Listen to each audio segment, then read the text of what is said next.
You know, I came here from St. Louis. Yeah. Okay, wall-to-wall black folks. You can walk half a day, and if you see a white person, it's either a cop or an insurance man. Otherwise, it's black folks, wall-to-wall.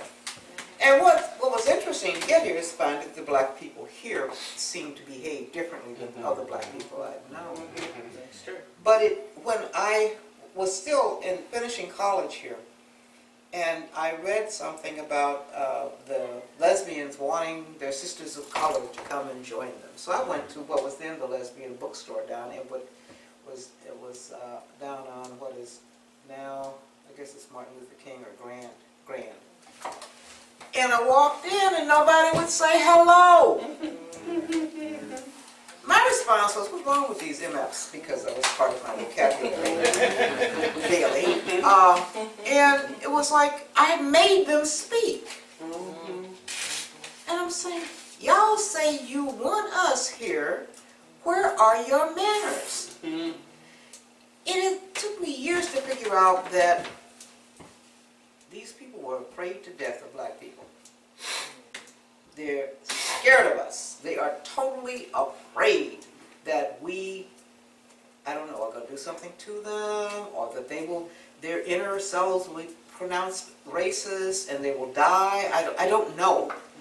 But what I saw and what I still see, and I see it now acted out in the broader community around police. I believe these guys, this latest child that just got killed had a BB gun. A little black child. 12 years old with a BB gun. They're shooting him. Why? Because you're scared. It's not just that you want target practice. It's because I'm afraid of those people. And so it dribbles down, right down into our own communities. And class, another issue here. Oh, very much so. Yeah. Very much so. My work now is inclusion. That's what I want to do. I'm retired. I'm at the Q Center. There are some programs. I'm a senior now, so I'm wanting to know what's out there, what's available, and pass the information on. And a lot of that information is in the white groups. So that's where you have to go. But it's really hard. You know, you're saying, well, we're all in this together. No. Well, I'm thinking, right, you're right. That's what I'm finding out. No, it's true. I think that we have different definitions of together. And I would just start there. Just a big cultural difference in what a family is. You know, I don't know, I know poor white people where they slept 3 and 4 in a bed. And, you know, your youngest cousin peed on you, got to walk around on the other side. There's also like a relational kind of thing. I mean, I was growing up, if you shipped me across country, somebody would say, go knock on so-and-so's door, and that person would open the door and say, oh, you so-and-so's daughter, come on in, have something to eat, and hey, y'all, so-and-so's here. That's not the culture we are trying to interact with. And I think that makes an incredible amount of difference when it comes, because I used to think until I read Edward Nichols, I used to think that white people were just being obstinate when they didn't say good morning. Because I was raised in a place where you say good morning. And if you didn't, you get called out on it. That's just not their culture. And I think the more we understand that, the better off we can be. Well, number one, we make them say good morning, because I used to do that, say good morning. You know. But I think the other piece we need to understand is we have something that they want. And that is that connectedness. They just don't know how to do it. I think poor white people do, because I've been around poor white people who are like family. Yeah, it's interesting. It's like class. I mean, the intersection of oppression. You know, class, the less money you have, the more you have to rely on people. Other people, yes. You know, and the more money you have, the less you have to rely on people except those people that you pay. And the more afraid you get that someone wants what you got. And so you become more and more isolated. And so working class people, poor people, you know, someone once said friends are poor people, you know, counseling for poor people is talking to your friend, you know, and so I think And, you know, as black people, regardless of our class, lots of stuff wasn't open to us. Yes. So you might be middle class, but you still have to rely on other black people Right. to survive. Right. I think you're in the position where you're the next generation coming through and you have all this talent.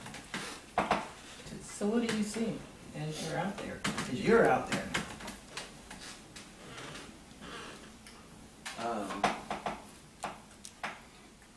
I mean, I see, I guess, a lot of different things, a few different things. I see some of the same stuff, you know, the folks that you guys have been talking about, and some of the same things going on around folks being afraid or not wanting to or not having the intention to. And then I also see a lot of culture shifts happening with a lot of the work that's been done, both like locally and across the state and across the country, and just different ways that culture changes over time, right? And it's part of history.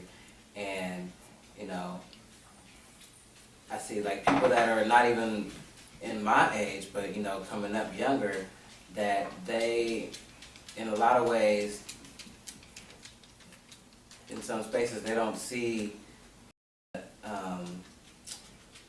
they don't necessarily see the differences around sexual orientation and race in class in the same way that we were kind of acculturated to it, you know, in the systems that we were like brought up in and had to navigate. So a lot of younger folks are able to, like, folks are coming out at younger ages. Folks are feeling, you know, are feeling more empowered to be who they are, and you know, just all those different shifts in the culture. So I think, you know, that right there brings a level of hope that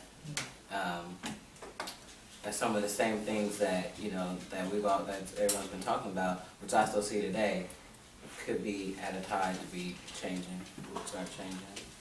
Well, what do you say to the people, Khalil, because I've been presented with this whole sexual orientation versus race. We've been struggling for a number of years, and we're still fighting the police trying to keep them from killing both sexual orientation. Now people can get married regardless of their sexual orientation. And that doesn't seem, huh? And shot on the same This day. is true. This seems to be unfair. How do you answer that? Do you have an answer for that? The fact that folks have been able, like, that the marriage equality movement has been so successful and so fast. And the movement for black equality has been so hard and so slow. Right. I mean, I think that, you know, that issue has had crazy momentum and has had huge success, but I think there are so many folks within the LGBTQ queer community that, like, do not see that as their issue, you know, are dealing with a whole long laundry list of other issues that they would prioritize way above that issue. And so, like, even why that has been so successful, and there's been a lot of energy built around that, which I think was part of the purpose in, like, living that and having that be the issue of the day. You know, there's still so many people, like, hurting and dying and you know, trying to survive because of these other issues that are put on the back burner that aren't as energizing and are not as exciting, or the sexy issue to work on.